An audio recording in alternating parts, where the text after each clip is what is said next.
Dear Venerable Sisters and Brothers, Dhamma friends, today also we are going to start the usual question and answer session.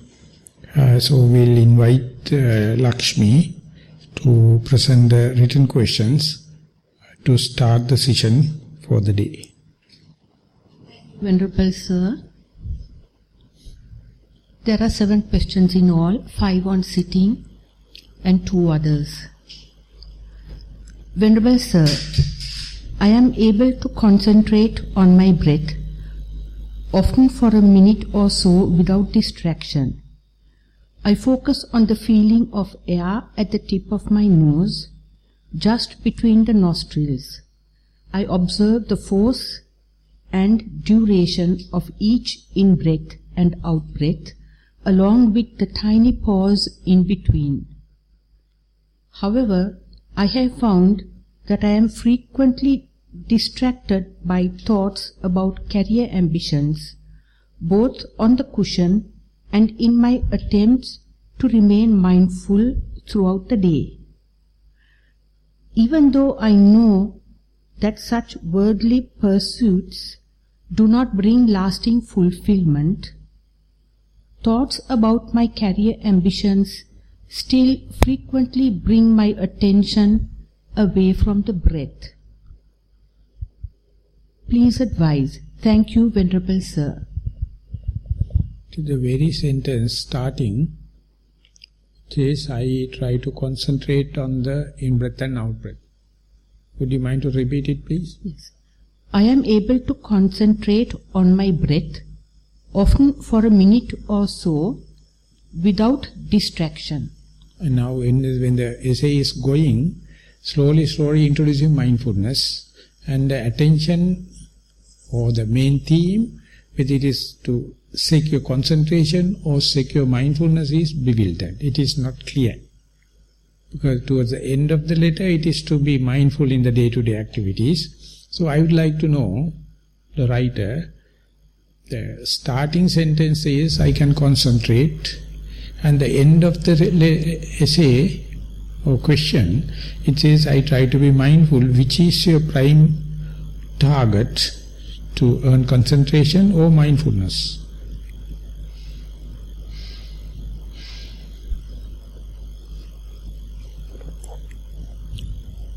That is not clear. Yes.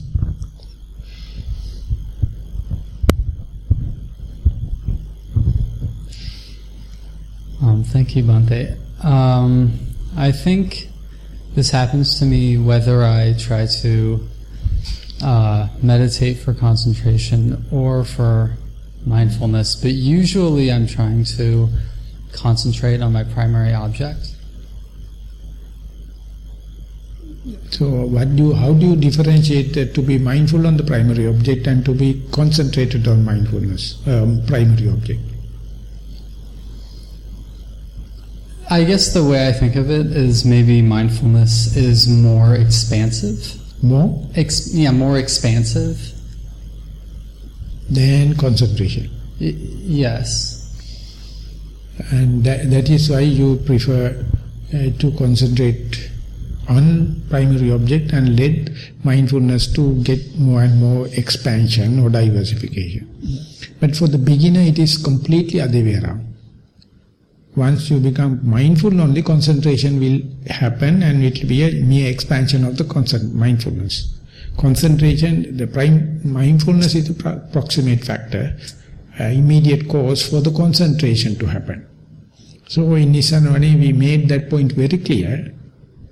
And first try to be mindful, and even if you are not concentrated and if you know I am not concentrated and still if you are mindful, we consider as successful. So therefore, of course, towards the end of the journey you may see mindfulness as concentration working in a reciprocal way. But at the beginning we take for granted, first be mindful and then concentration. Concentration will happen as a consequence of continuing of the mindfulness. So understanding your career ambition, understanding your distracted mind, understanding your not in the primary object, If you look at from the mindfulness point of view, is it a gain or it's a loss? It's a bewilderment or it's a development of mindfulness? Do you get the question? Do you mean, are you asking if the arising of career ambitions is indicative of mindfulness? Is it a good thing, or it's a result of mindfulness, or is it a endowment of mindfulness, or is it a distraction for mindfulness? I think sometimes it can be distracting if I allow myself to get lost in you get lost if you think it is as a disappointment, but understanding who am I am a person. Whenever I give the sitting close, space and time and everything, mind is running. Okay, one thing. Running to the career development or career ambition. This understanding is it is understanding or is a distraction? I think it's a distraction. If it is so, how can you understand who you are? Who am I? Whenever you give a neutral object, your ego, your ambition, your conceit, everything work. So the understanding that very thing, what I am going to say, it's a diagnostic. You understand who am I? And if you hate it, that we are hating symptoms of the disease. Disease and symptoms are two things. But through symptoms only you can detect the disease. So therefore you have to follow the symptoms very carefully.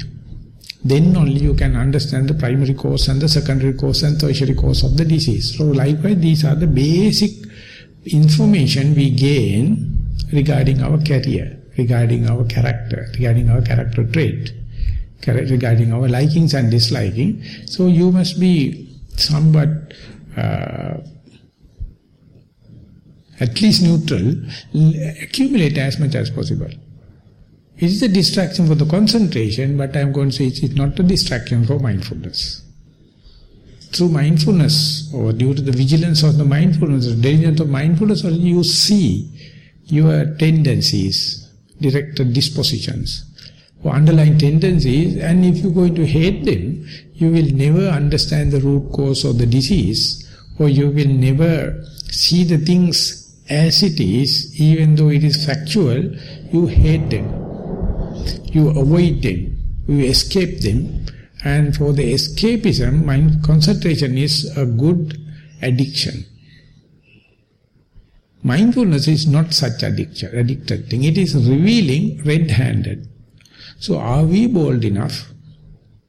Are we prepared enough to see things as they are, as the mindfulness display, and not only single location? Let it happen again and again. When it is happening again and again, if you are to attribute my bewilderment, my going out, my distractions are basically on the my career, the development, it's a kind of a trait. It's a character. And you ask the old people, they are not worried about the career because they know it's a bullshit. Younger generation always is. So definitely one day you will become old age and you remember this question. And see, yes, at that time it is a red-handed, that living and dynamic, but now, no. So this is the way we are learning, through symptoms of course. And concentration is always, I am sorry, I am telling, addiction. So therefore, whether you are addicted to the ecstasy or marijuana or alcohol or womanizer, no problem. Everyone is addicted. So this is also addiction. But mindfulness utterly show. And it is not just mere daydreaming. It is not mere alcohol or any hallucination. It's true, you know, this thing is basically the sounds, or some people for the career development, some people for the thoughts, some people for the pain. So detect it, and it's a clear sign or symptom to understand who am I, or to see character trait, or to see my particular likings and disliking. So it's very interesting. And it is the only way available. There is no other methods to see whether your tendencies, your underlying directed disposition tendencies, this is a kind of a hint. So therefore don't take it as it is, let it happen again and again. Only the difference is, when and where mind is distracted for this character development or future, you are not hating it. You reconfirm it, reiterate it. And let the mind, wandering mind to reconfirm, yes, I am a kind of a person, basically this or that. So ultimately, soon you understand it, symptoms as well as disease will be cured. This is a magical. Because you have to understand, as far as you are hating, as far as you are avoiding, as far as you are seeking concentration, I am telling you, your method is not direct. It's a kind of perversion. It's a kind of a cheating happens.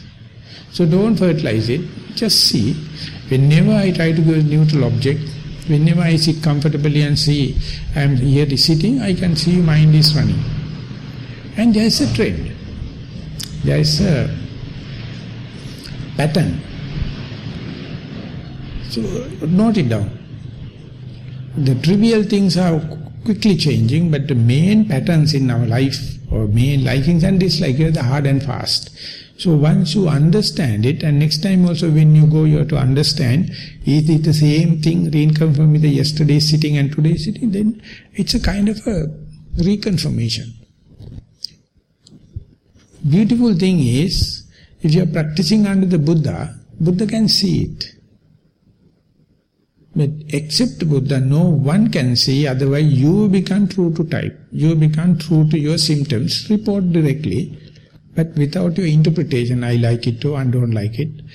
I consider as concentration is better than mindfulness. Like mindfulness, be present. From the Nissarana, be present. Take the tool of mindfulness and see what is happening. And then share with others. Others will say not only the carry ambition, but others. Some other may be. Whoever may be, we are with the motivation. That your understanding, that your motivation is a real way, a short way or shortcut to understand who am I. Of course, with time it is changing, evolving. So therefore, this is a very good sign, very good reporting. But the very first sentence indicate you have pre-decided idea, the concentration is better. Whenever the concentration distracted, you get hateful. You feel, you reject it. But mindfulness tell you, you are a lover of concentration, you are a person hating the distractions, and you are always appreciating concentration than the mindfulness. That is what my interpretation. So take that into consideration, and next time give a fair understanding, fair treatment, rather than putting the concentration up or hating your ambition or hating distraction. It's a natural thing. But still, you must have, as much as possible, be aware, even you are thinking, you know you are sitting. Even while thinking that character ambition, you can see you are breathing. So likewise, cut through and see, come back to the primary object, and you see that whatever the acceleration of the thinking, here and there you can come back to the primary object, and that must be the attention. That is the point you must advert your mind to, come back again and again to the primary object, so that this distractive thought will not be a chain thought, will not be a train thoughts, they will be cut pieces. So their content will be not connected to each other. That is the point you emerge. Your mindfulness gain the momentum. Thank you, Bhante.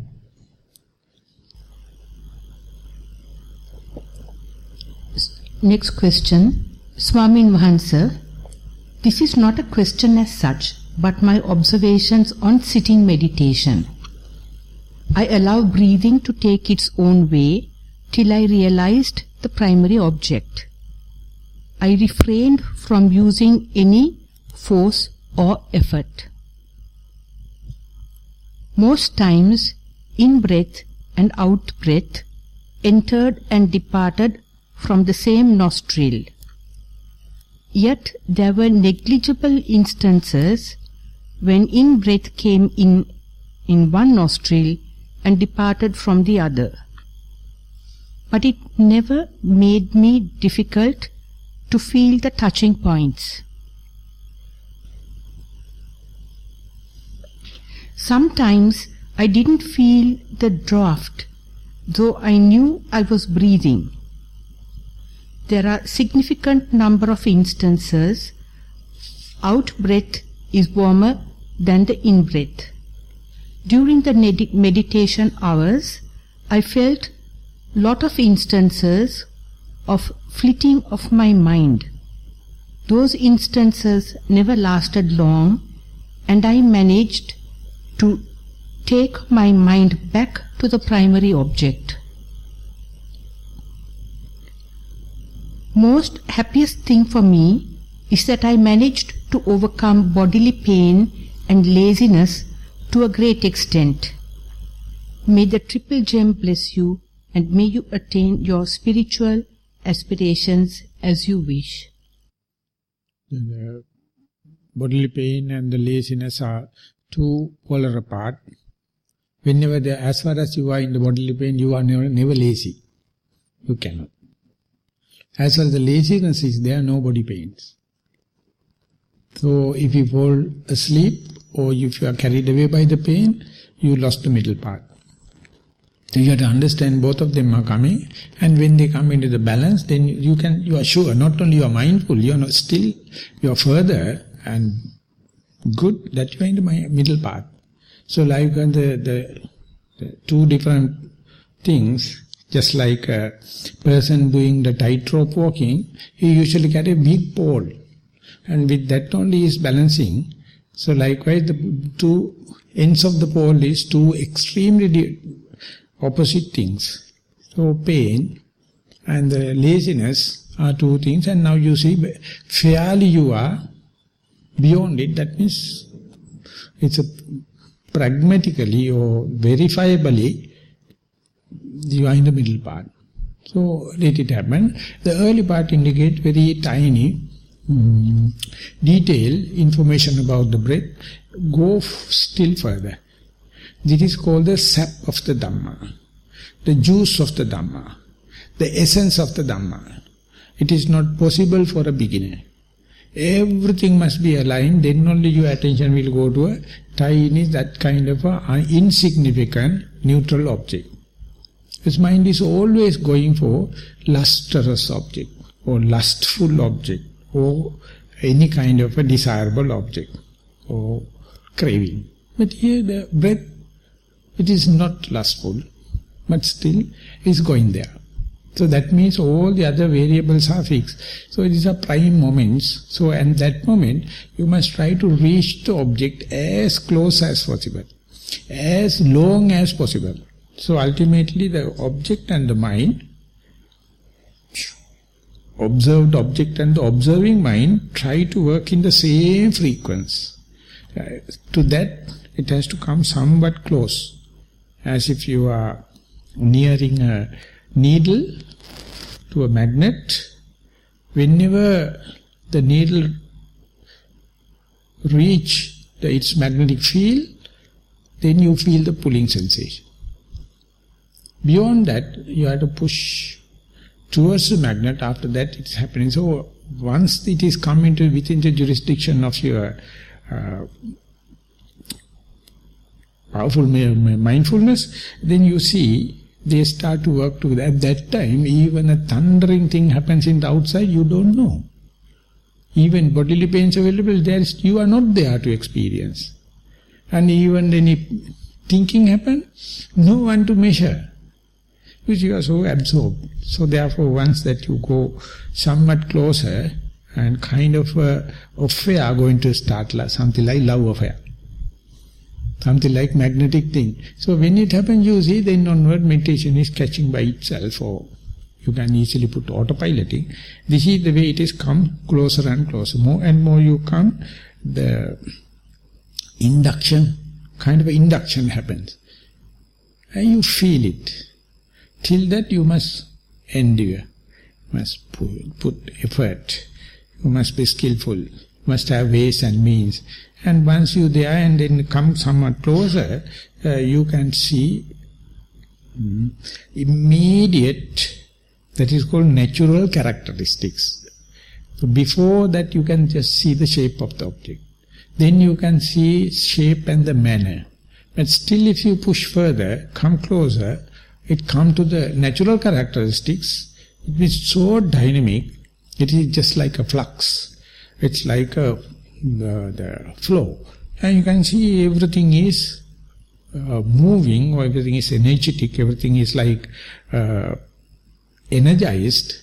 And then you may not observe such tiny details of the in-breath versus out-breath, whether it is a right nostril or left nostril. You may see a vibrant vibration or flux. So you have to, that means further, go closer and closer. This is the exact way, but nearing, make it immediate observation, and that is the way you can facilitate it.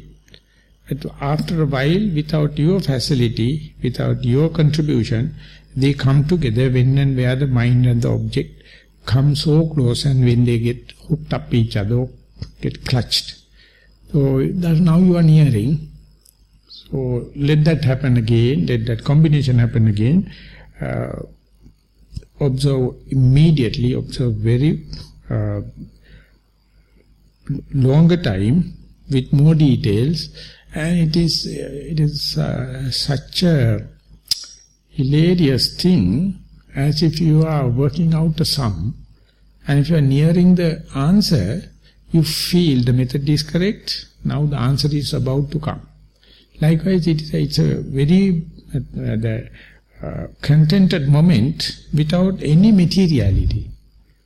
It's utterly intuitive or utterly spiritual, and once you learn, familiarize it, you find it's a walkover. There is no rivalry party. Only the proper alignment, you are there. Anything outside, you have to defeat someone. You have to get someone, you have to exploit someone. But here no exploitation.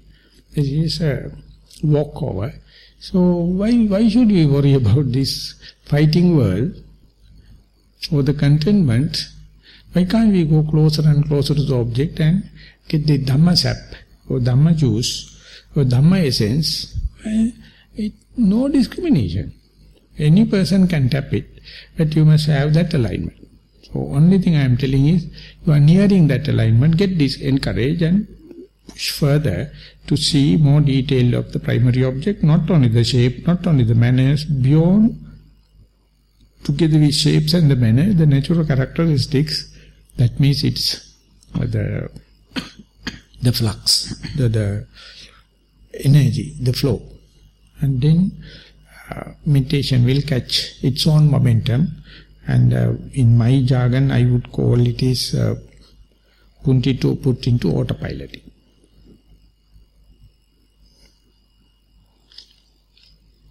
Third question. Dear Bhante, during sitting meditation, awareness starts on the breath. As instructed, there is now more vigilance on the progress of the primary object, changing from breath to the space between the breaths, and then the perception of light everywhere. During this, it was discovered that there is a slight impulse of volition involved. The I wants to change the object of awareness. This has been let go of. Now awareness switches directly from breath to light state, but much later. Within the light state, the breath is not perceivable anymore. Instead, the knees and lower back are used as an anchor of awareness in the background. After some time, the legs become light as well, and only the feeling in the lower back remains, with mindfulness. Yeah, that you may gain the mindfulness, the vigilance, the diligence, first with your favorite subject or favorite primary object. And once that is acquainted, once that is mastered, you can't stop it, but it is pervading, spreading to the other objects also. Maybe the sounds you are hearing, they are energy packets, piece by piece. It is not a continuous sound. It's just come and bombarding as packets. And if you get the pain, impulses happens. And if you get the thinking, between two thoughts, all the time there's a gap available. So like I say, everything has fragments. So unless you look from the not vigilant, not diligent kind of a thing, you consider it as a unit, consider it as a one unit. But when vigilant diligence happens, everything is spreading and you find packets, pieces. And when it is continuing, not it is applicable to the primary object, even the distractions happens, or maybe another object happens, it may not be distract. They also, you can see under the same lens, same amplification. Not that you are looking at it, even if they come due to your alignment, due to the sharp focusing, or zooming in, or mindfulness, everything appear like that. So now you get, you may develop a doubt, should I remain only with the primary object or let everything happen, as far as they also become energy packets. So if you have no doubts, let that expansion happen. Ultimately you see everything within the body. Later if you allow it beyond your body, you can feel air element even outside.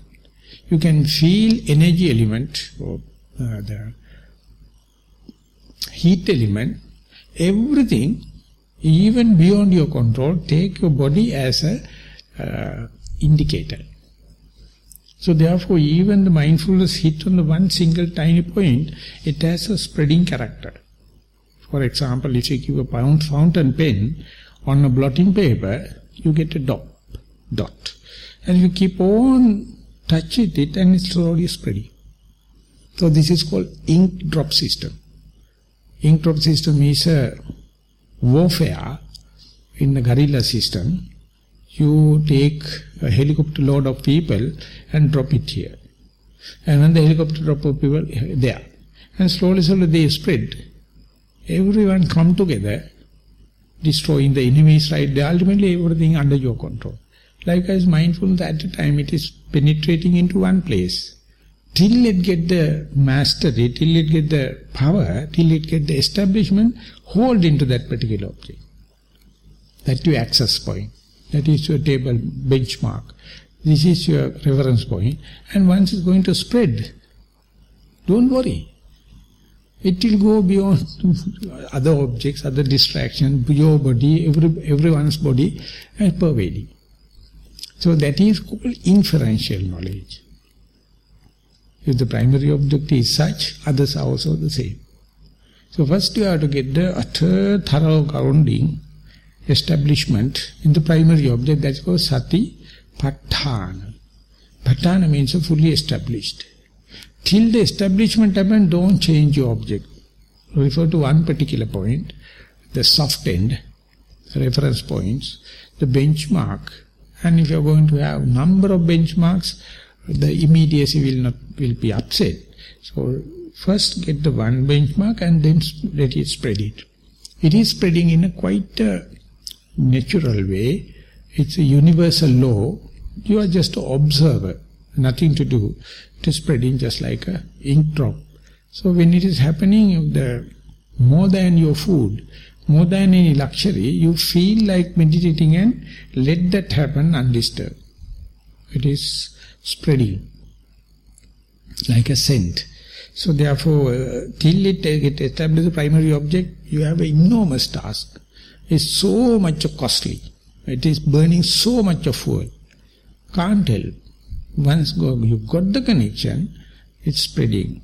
unfortunate thing is, while spreading, if you stop and going to start again, you have to redo the whole entire thing. So once you gain, you let it happen, slow but steady way. But what we do is, we finish the session, or we think now it's gone, and again we are going to start again. So again we have to do. It is, I call the consumerization in the luxury world. You purchase so much of thing and throw away. Without you, this is spiritual consumerization. Daily you get the access and then lose it again. Again, next day you start again, and you do not know how to maintain the momentum, how to maintain the advantageous situation. That is what I call correct livelihood. If you know the correct livelihood, once you gain, you will sacrifice anything, but let that spreading take place. Because it's so costly. And if you lose it, again difficult to gain it. So you are to understand it, it will take so much of time. So therefore this indicates spreading started, facilitated, even sacrificing your likings and disliking, even sacrificing your anything, facilitate this spreading. Till that you need your commitment, and after a while it will take over. So take care.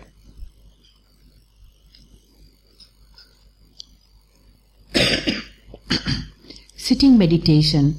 After about 1 hour of walking meditation, I sat very comfortably, thinking, I am sitting now. I was detached from all other elements and concentrated on sitting. Sitting, and while sitting, I felt my breath in and out, but very vaguely, not clearly. At the second time, when I sat, I felt as if I was breathing a little faster. After about half an hour, like I didn't feel the breath. But I noticed that I was sitting. My concentration was also mainly on sitting. Before I stood up from sitting meditation, I didn't feel the breath at all. So 2 times here also mentioning concentrating on the sitting. Please, if possible, replace it, try to be mindful on sitting. With the concentration, I may be addicted to that situation. I don't feel like promoting. In that sense, I am not a Buddhist. I am always redirecting, and you see, be mindful. And if the time comes, in the maturity of concentration will come, welcome it, no problem. But don't go for concentration, then you are losing the spirit of mindfulness. So it is unwanted criticism I am making, never mind. 2 times it has been mentioned, that is why I am telling. So therefore, when you are sitting, and if you are aware that I am mindful, verify, instead of concentrating, verify how do I know that I am sitting. Just give some clue. Just give us some eyewitness. How do you know? Are you imagining? Or while walking, do you think that you are sitting? Instead, when you are sitting and you are verifying, there are some signs. There are some witness. So this is the thing you have to report. And in the breath also, sometimes heat, cold, rubbing sensation, the draft, the touch point, these are the clue, these are the evidence. So that indicates you are really verifying the thing. That verification is a distraction for concentration. But it is helpful for the mindfulness and for the inquiring mind. So therefore at the beginning, mere mindfulness, don't appreciate it, don't accept, take it into grant. Tell, how do I know I am sitting? That verification is inviting inquiring mind. So that means the sleepiness cannot set in. Because you are ever reconfirming, verifying the same thing, and when you go in there, the sitting posture, and within the sitting posture, either rising and falling, or breathing, or touching sensation, whatever may be, give further and further one-pointedness. Within the body, touching point, nostril, or the abdomen. That means you are not now just hitting the target board, now you are shooting at the bullseye. You try to focus into the bullseye. So when it is focusing only, the concentration aspect come into being. And then you can still more detail, this is in-breath, this is out-breath, or this is rising, this is falling, right? But still you know you are aware. You are sitting. Even you are distracted, you know you are sitting.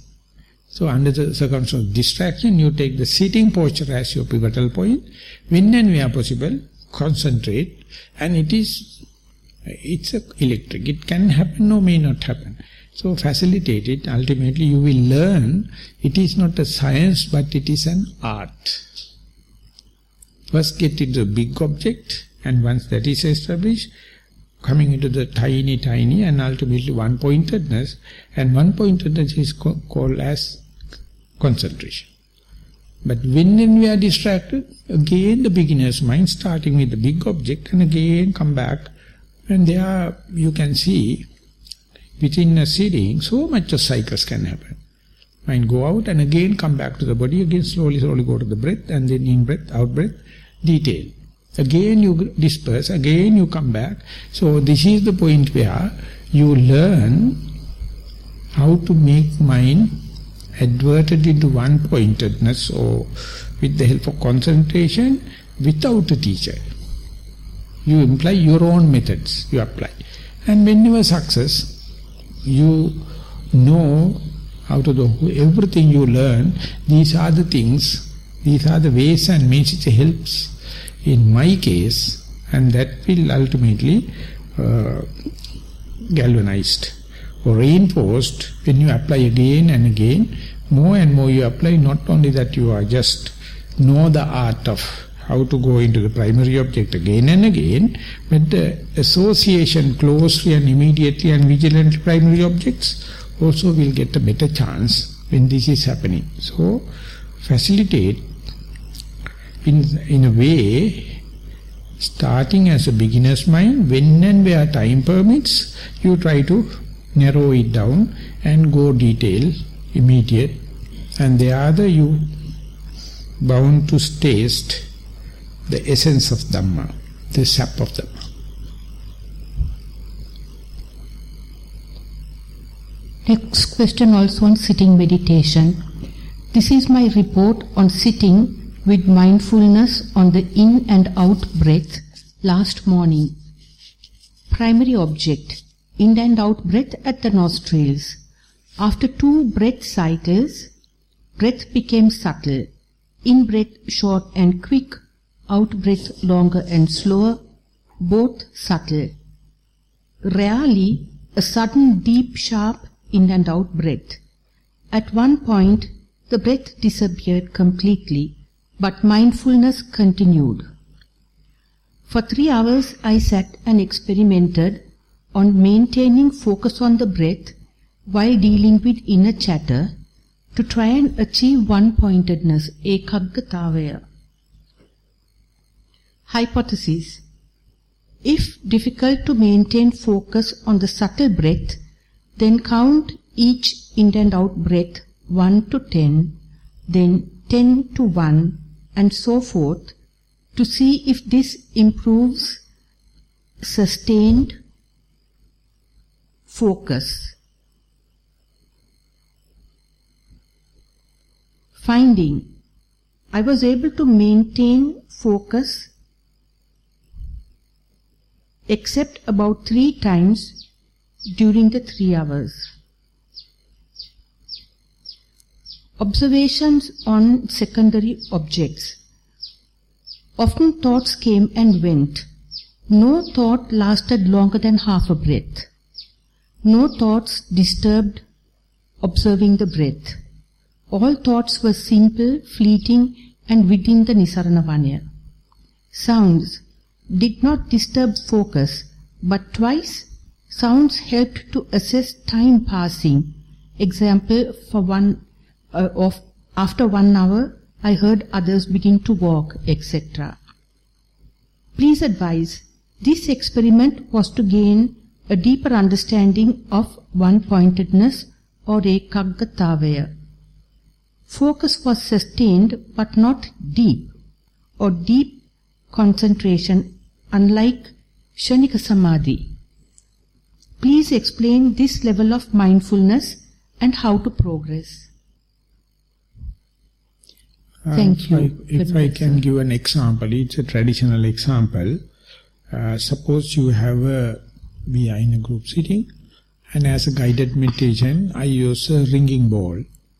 So I ask everyone to sit comfortably and close their eyes and listen to this gonging sound. And then it ripples go, slowly sound disappears. So if I ask the audience to say, listen to the end of the sound, where is your focus? On the sound. The sound disappears. End of the sound, no more sound. So I am specifically asking the person who has written the question. It's, I hope, not Lakshmi. Lakshmi. Lakshmi. Yeah, Lakshmi. Okay, you have to raise your hand and tell. Then that is the question that our commentator is asking. The breath is almost like a ringing bowl. Yeah. If you hit it, and it's end up with no sounds. So where are your focus? Because I was counting, I was counting the breaths. So once the breath disappeared, I had to stop counting. No, that means you are inviting again the breath to come. Yes, but I was trying to that is what I am telling. It is foolishness. Asking, I am in the example, I give the children. I have always in my bag the ringing bowl. So it's very difficult for young children to say, take 8 precepts and he's cross-legged and be silent. They are shouting. So I said, I am going to do an experiment in meditation. Okay, sit, and I am going to ring the bell, listen to the end of the sound and write a project. And first ring, they can't listen because they are shouting, moving here and there. I say, no, not possible like that. Be silent first. And then I am ringing again, and you are listening to the end of the sound. And then they give their report, project reports. They never use this one-pointed concentration, nothing. This is, if you are to listen to the end of the sound, your whole body and mind must be aligned.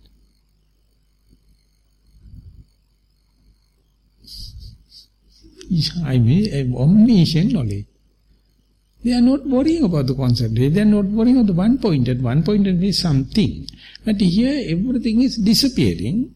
So some people, I would say the Lakshmi kind of people, whenever something disappeared, they start counting or they do something.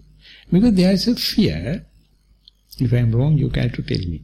Fear that something, there is nothing means no concentration, no mindfulness, everything scattered. No fear. I was trying to learn. So, okay, if it is learning, what I am suggesting is, try to experience nothing. Yes.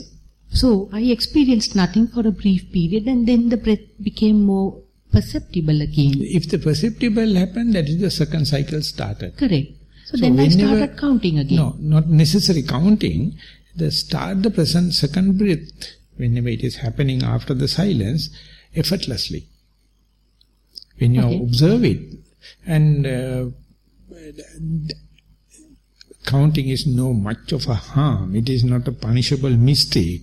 But I am telling you can gain the same thing without noting, without counting, and then again bound to calm down. Again breath comes, again calm down, again breath counts, again calm down. It is happening in a bed spring like of a formula. First round is very big, and then within that again around the conical bed spring. Yeah. Likewise it is happening. So if you put a flat blackboard, big wave, and ultimately it's flat off.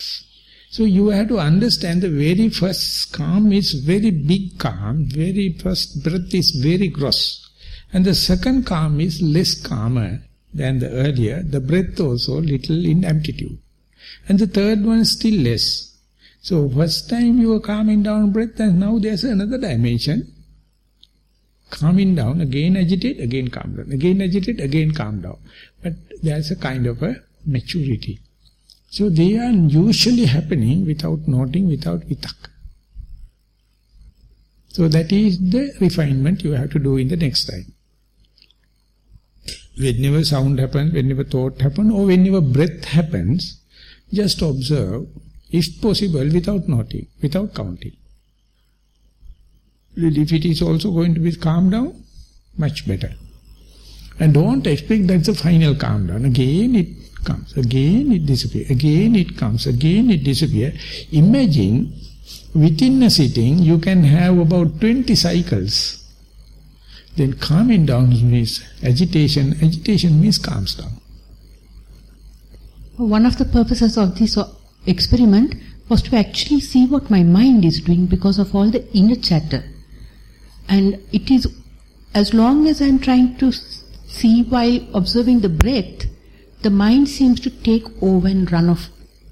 Whereas once I started the counting, what the mind actually did was more observable. And they were really just thought moments. They would so come that and means go. Less and less thinking, less and less other kind of inner chatter, and instead you replace it with counting. Correct. But later, as far as this kind of gains are there, still it's a practical value, pragmatic. But more and more you go with the confidence, more and more you go with the positive, prepared mind, you will see, even without that, effortlessly, it will happen in time to come. And if it is necessary, practically you may count it. That means still mind is little agitated, it has some kind of doubt, some kind of involvement is there. But later you may find and imagine, agitation again calm down, again agitation again calm down. It's falling into a natural cycle, cause and effect. If it's agitated, it will calm down. If you calm down, it will agitate. So calm down is a preconceived precursor for the calming down. Agitation. Agitation is a precursor for the calm down. So opposites are coming closer and closer and closer. So even though I sustained this for nearly 3 hours, this was not ekagatave, right? No, trying to understand. Ekagatave is much helpful. Otherwise you can't sit 3 hours.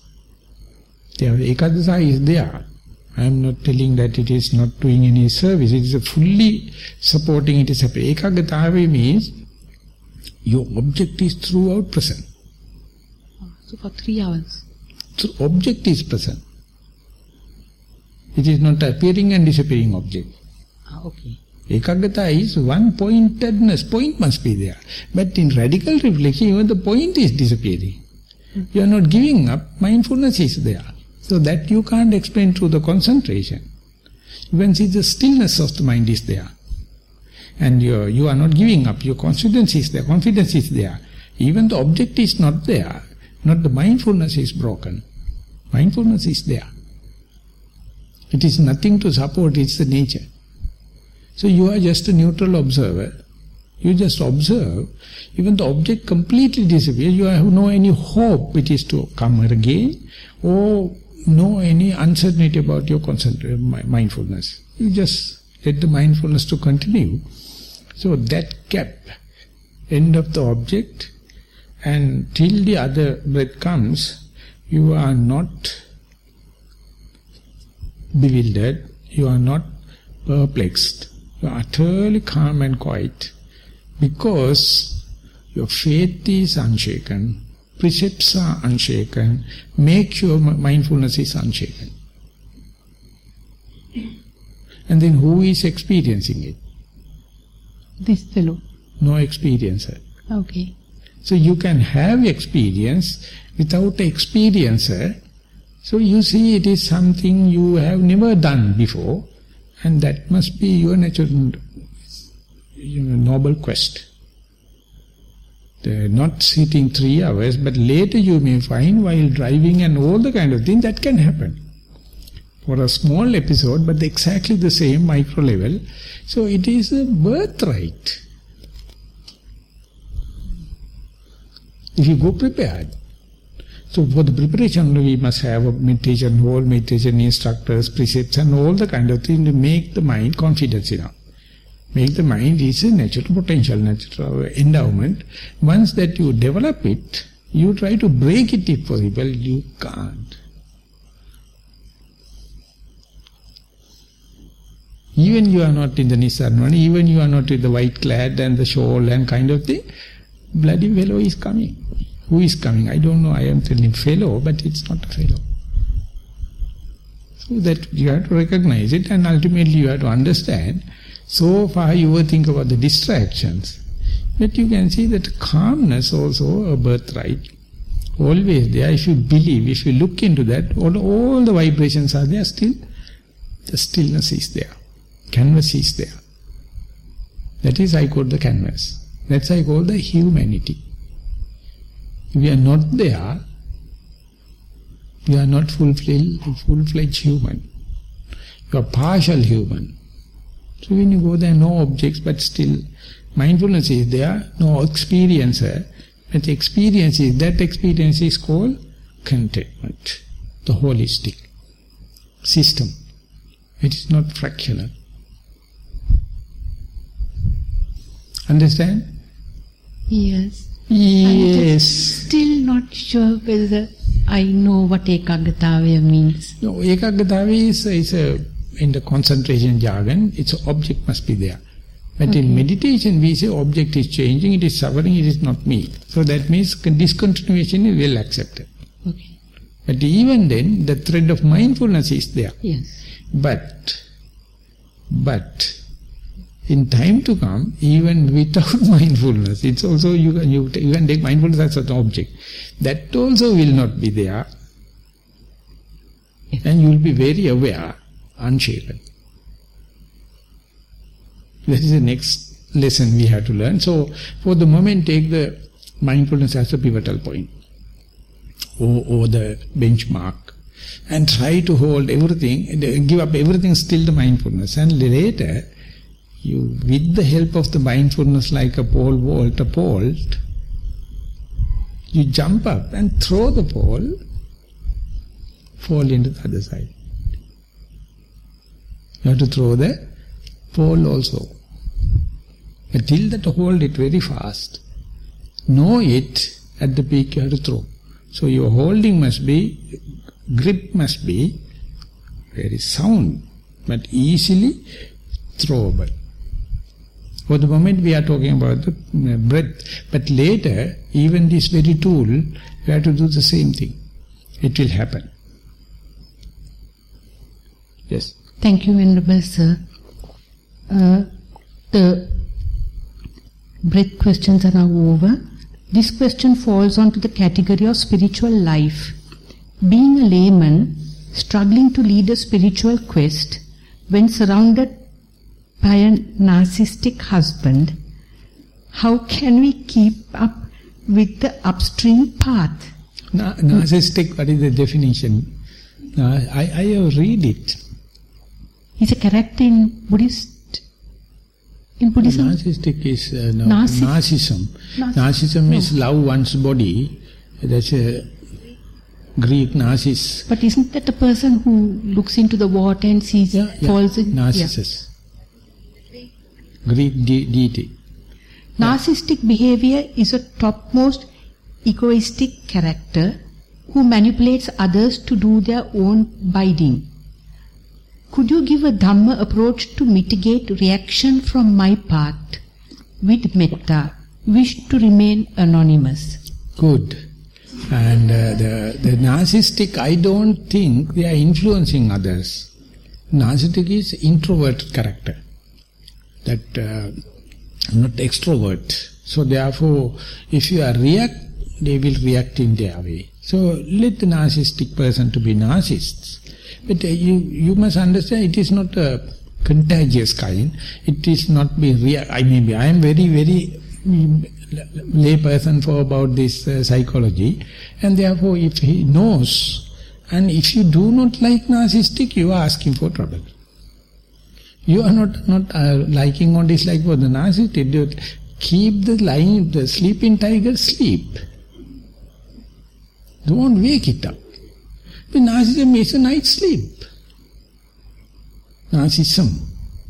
But so in a marriage, this person is saying that the spouse manipulates. No? That manipulation and narcissism is two things for me. Narcissistic people never manipulate others. They are concerned about their behavior and look from others, and therefore you have to understand, yes, he is narcissist. And let the sleeping tiger to live in. If it is influencing others, that is, I don't know whether it's coming under the narcissism. Narcissistic people introvert, from my understanding, not extrovert and influencing politically and kind of thing. They are worrying about their appearance and others' impression and kind of thing. So I am not asking to fertilize it and feed it, but it is the only way you can do. Let the sleeping tiger to sleep, and even if it come and affect, interpret terms, just yield, just for the sake of avoidance, not appreciating. Okay, for the time being, you have to say yes, okay, no fighting, because of husband anyway. And maximize your time as much as possible, knowing he is narcissistic, maybe if he is having some influential thing, you just yield out of compassion, but not to correct it, not to teach him, not to hate him, leave it aside. Because that narcissism, for my understanding, they are introvert, they are concerned about their appearance and kind of thing. So you have to just tell, okay. And I heard very old couple went into a garment shop, and the old lady going and put a skirt and come and ask the husband, am I beautiful? The husband says yes. And she goes again and change another one, am I beautiful? Yes. And third, you bloody fools, you are saying yes, all the three, and which is the good one? The better one, the best one. The husband can't see properly, his eyes not properly, he says good. So that old lady is asking, there's no other to look. Because in the sales girls and saleswomen, they know this is bloody, it is all crock. But the only husband can give, husband also give a flat explanation. Yes, good. It's a hate. It's a kind of a unconcerned, unconsiderate question, considerate remark. So likewise, everyone is narcissists. Everyone is concerned about we are living on other eyes. How others says, very rarely you can, as a social being, you can have it. But if you are believing mindfulness, your precepts and your faith, hide them. Don't expose. Hide your mindfulness, still you can be mindful. Hide your precepts, still can be moral. Hide your the faith or devotion, you can be with the people, no problem. So the writer is maybe another psychological disease, I don't know what is the name of it. So she do not know how to practice mindfulness without exposing. This is the way of life. Practice your way, not necessarily to advertise. Not necessary for others to note you that you are a practicer. That's the way I live. Of course, I was not married. 8 years, even my family members, even my close friends, no one knows. With the normal life, I go parties and all the time, picnics and 4 trips kind of thing. But whenever time permits, I creep into my cave, practice, no one knows. I am a master. In that sense, I am a master. When you go to the Rome, behave like a Rome. When you go to the Rome, don't tell Romans to behave like Sri Lankans. It's too much. Because you mind on your business and show faith, practice the faith, practice the precepts, practice mindfulness without showing. Every problem is happening when you try to boast. When you try to show that I am 8 precept, you are not, I am practitioner, you are not, and you are blah blah, then you are asking for trouble. But I have no any rights because I am unmarried and I am a registered bachelor. I have no qualification. Since you are asking the question, I have very limited understanding about the Western psychology, but I am telling is, not only two people, even if you are living amidst of all the even non-Buddhists, no problem. Because unassuming quality of the mindfulness. Unassuming quality of the mindfulness make you versatile. Soon you assume, I am a believer, I am a precept holder, I am a meditator, you make problems. So unassuming is the one you have to, right from the beginning, develop with the mindfulness. The last question, Venerable Sir, is on day-to-day life. This question is regarding the comment of yours in previous day. You mentioned your mother was not flustered by the daunting task of looking after 11 kids and loads of housework with no help at all. It had been an unanswered question for many years why women of those days did not get frustrated as us in the present. What are the values we need to inculcate to be at least near them? Thank you, Bhante, for your patience. So when I go back in my computer, there's a poem from New Zealand about your mother. I listened to your discussion yesterday, Bhante. I was so happy. What a lucky mother. You being such a nasty boy and no limits, but she loved me the best. And still I remember, enormous task. I have never seen, nowhere on earth, a person, a broad-minded person like that. She always asks, when a task happens, do it. Finish it. Otherwise it is lingering. Finish it. And soon finish, she give another one. Definitely. And that finish it. And after that. So we have been trained, if you eat a meal, you have to do a job. Go to the garden. Do some weeding. Dig a hole. Plant a banana or a coconut tree. Don't waste time. And the way she trained, it's a more than scouting or more than any task force in the army. And after a long time only I came to know it's more than a university. Of course, university is very close by. And the way father and mother taught us, 11 children, and the way we learn all the subjects, all the skills, because they never give helping hand. They always do it. And the way, I don't know, now you people are so much, lack of confidence about your children. You are giving all the facilities, they become so naughty, they don't know what to do. Because you are not living, you are not giving the life for them. Because you try to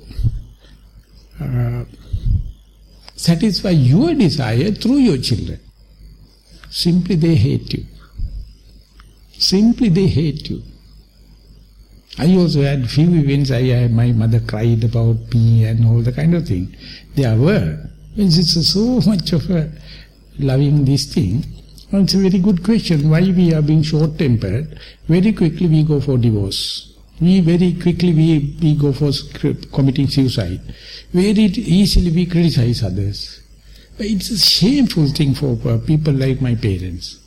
They have never given any thought about that. This is life we used to live. And it is there, but maybe it's a cultural situation. It's very meager basic needs we have, basic facilities. So we have to be very, very frugal to manage within, to meet the two ends, and so much of happiness. So therefore, not that it is impossible, but the thing is impatient. So be mindful. Mindfulness makes everyone a mother. When you are mindful, you are definitely a mother than a father. That's the Buddha is giving the epithet, Ama Mani Buddhu Piyanan Mahanse. Mani is the mother. Buddha is given that name because he can be compassionate and motherly care, motherly knowledge for each and every being. So whenever you are not mindful, you are a father. Your left brain is working. Whenever you are mindful, your right brain is working.